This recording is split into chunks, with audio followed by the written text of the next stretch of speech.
मंत्रों वाली कबूतर। तांत्रिक कबूतर। एक मनोहर जंगल में एक कबूतर रहा करती थी। वो कबूतर हर सवेरे नदी के पास जाकर किनारे बैठा करती और कुछ समय बिताती थी। फिर जंगल भर में उड़ती उड़ती अपना आहार इकट्ठा करती और शाम होने पर अपने घोंसले पर लौट जाती थी। पर कुछ समय बाद उस जंगल में अकाल पड़ गया। नदी सूखने लगी। जिस पेड़ से आहार मिलता था वो पेड़ भी सूखने लगा। जंगल की ऐसी दशा देखकर कबूतर को बहुत दुख होने लगा। बंजर नदी, सूखे पेड़ और भूख से तिलमिलाते हुए हाथी घोड़ों को देखकर उसकी आंखें नम होने लगी। इतने सुंदर जंगल की ये क्या दशा हो गई? इसका क्या परिहार होगा? यूं बहुत देर तक सोचने के बाद कबूतर वन देवता के पास गई और वहां पर कड़ी तपस्या करने लगी। बिना दिन रात के अंतर के वो लगातार तपस्या करती रही। उसकी तपस्या से प्रसन्न हुई वन देवी ने उसे दर्शन दिए। हे पारावत, तुम्हारी दीक्षा से मैं प्रसन्न हुई हूँ। तुम्हें कैसा वरदान चाहिए? हे मां वन देवी, ऐसा कुछ नहीं है जो आप नहीं जानती। हरियाली से सराबोर ये जंगल यूं बंजर सा हो गया है। मेरे साथी पक्षियां और जानवर भूख के मारे तिलमिला रहे हैं। मैं उनके आहार का इंतजाम कर पाऊं, ऐसी कोई शक्ति मुझे दीजिए मां। हे पारावत, मैं तुम्हारा उद्देश्य अच्छे से समझ गई हूँ, पर सृष्टि के नियमों को बदलना सही नहीं होगा। आप चाहे जो भी कहे देवी माँ, आपने मुझसे वादा किया है कि मुझे वरदान दोगे। अब आपको वरदान देना ही होगा। यूं कबूतर अपनी बात पर अड़ी रही। वन देवी के कई बार समझाने पर भी वो नहीं समझी। आखिरकार वन देवी ने उसे वरदान देने का निर्णय कर लिया। ठीक है पारावत, जब भी तुम्हें आहार की सृष्टि करनी हो, ओम भीम श्रीम आहारम, इस मंत्र का जाप मन ही मन करना। तुम्हें जैसा भी आहार चाहिए होगा वो तुम्हारे समक्ष प्रकट हो जाएगा। पर ध्यान रहे, अगर ये मंत्र तुम किसी और को बताओगे तो तुम्हारी मृत्यु हो सकती है। यूं वरदान देकर वन देवी वहां से गायब हुई। कबूतर बहुत खुश हुई और वो तुरंत हाथी के पास चली गई। हाथी जीजू, हाथी, ऐसे क्यों कमजोर से पड़े हो? चलो उठो, मैं आहार लेकर आई हूँ। ये कहकर कबूतर ने अपनी आंखें बंद की और ओम भीम श्रीम आहारम मंत्र को मन ही मन जपने लगी। तुरंत उसके सामने जंगल में मिलने वाला आहार प्रकट हो गया। हाथी बड़ा खुश हुआ और उसने तृप्त होकर पेट भर खाना खाया। उसके बाद कबूतर वहां से निकलकर नदी के किनारे पहुंची। उसने फिर से मंत्र का जाप किया। देखते ही देखते सूखे पड़े हुए नदी में पानी भर गया। इस तरह कबूतर हर जानवर की भूख मिटाती हुई अपना बहुत अच्छा नाम कमाने लगी। हर दिन कबूतर के निवास स्थान के पास बाकी सभी जानवरों के साथ शेर भी आया करता। ओम भीम श्रीम आहारम, यूं इस मंत्र का जाप मन ही मन कर आहार को प्रत्यक्ष करती और सभी जानवरों में बांट दिया करती। पेट भर खाने के बाद सभी जानवर नदी के पास जाकर प्यास बुझाते। पर इसी दिनचर्या के चलते सभी जानवर आलसी हो रहे थे। एक दिन लोमड़ी ने यूं ही लेटे लेटे सोचा, हाँ, भला क्यों हर रोज उस कबूतर के पास जाना? अगर वो मंत्र हमें भी बता दे तो हर कोई अपना अपना आहार बना ले सकता है ना। ये सोचकर लोमड़ी तुरंत शेर के पास गई।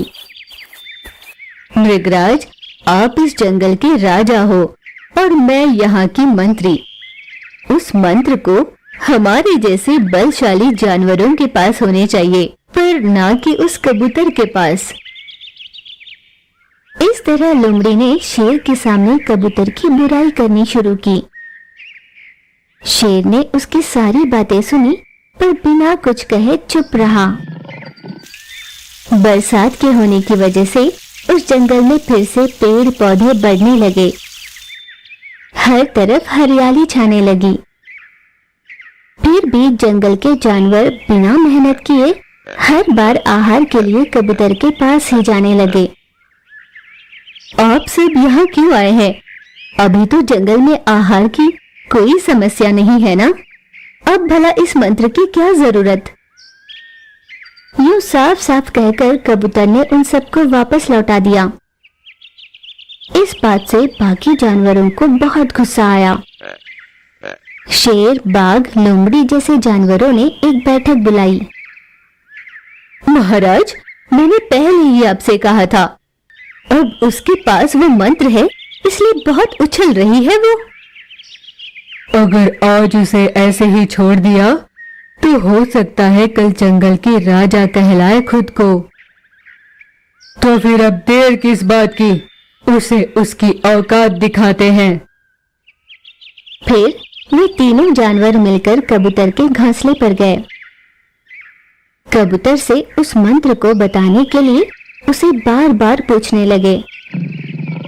दोस्तों, मैंने कड़ी तपस्या के बाद उस मंत्र को हासिल किया ही इसलिए था ताकि तुम सबकी भूख मिटा पाऊं, पर अगर मैंने वो मंत्र कह दिया तो मेरी मृत्यु हो जाएगी।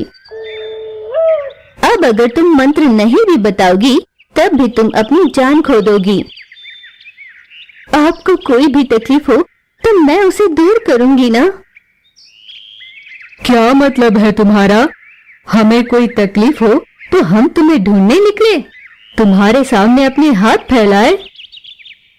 मुझे माफ कर दीजिए, मेरी बात को समझने की कोशिश करिए। मैं आपको मंत्र नहीं बता सकती। मैं भी देखता हूँ तुम हमें मंत्र कैसे नहीं बताती। यूं धमकी देकर वे तीनों जानवर कबूतर पर हमला करने के लिए उसके सामने आए। किसी तरह उन तीनों के चंगुल से बाहर निकलकर कबूतर अपने प्राणों को बचाने के लिए वहां से निकल पड़ी। वो जंगल भर में उड़ने लगी, पर इन तीनों जानवरों ने भी उसका पीछा करना नहीं छोड़ा। उसे पकड़ने के लिए दौड़ते रहे। कबूतर उड़ती हुई वन देवता के पास पहुंची। माँ वन देवी, मुझे बचा लो। यूं उसकी आवाज सुनते ही वन देवता प्रकट हुई। वन देवता को वहां देखकर तीनों जानवर वहीं पर रुक गए। क्या बात है कपोत, यूं चिल्ला क्यों रही हो? वन देवी के पूछने पर कबूतर ने उन्हें सारी बात बताई। तब तक वे तीनों जानवर उनके पास पहुंच चुके थे।